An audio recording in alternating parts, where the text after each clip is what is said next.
Are there any questions? Yeah. What the hell was that?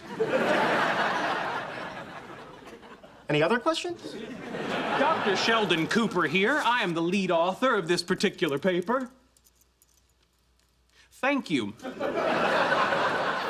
And you, sir, you have completely skipped over the part where I was walking through the park and I saw these children on a merry-go-round, which started me thinking about the moment of inertia in gases like helium at temperatures approaching absolute zero. I didn't skip it. It's just an anecdote. It's not science. Oh, I see. It was the apple falling on Newton's head. Was that just an anecdote? You are not Isaac Newton. No, that's true. Gravity would have been apparent to me without the apple. You cannot possibly be that arrogant. You continue to underestimate me, my good man.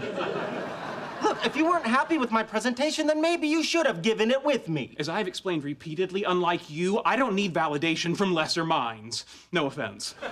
Really? So why did you come? Because I knew you'd screw this up. I didn't screw it up. Oh, please. I admit that spherical chicken joke, that was hilarious. But it was straight downhill from there.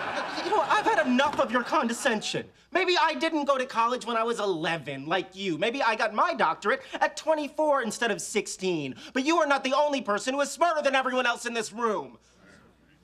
No offense. And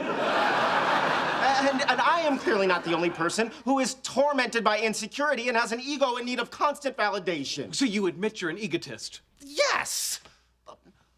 My name is Dr. Leonard Hofstetter, and I could never please my parents, so I need to get all my self-esteem from strangers like you. But he's worse! Okay, that is it.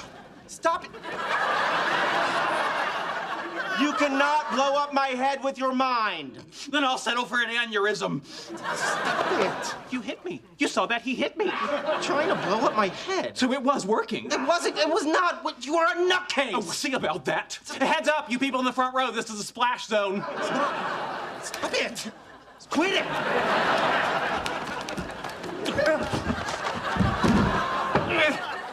Is this usually how these physics things go? More often than you think.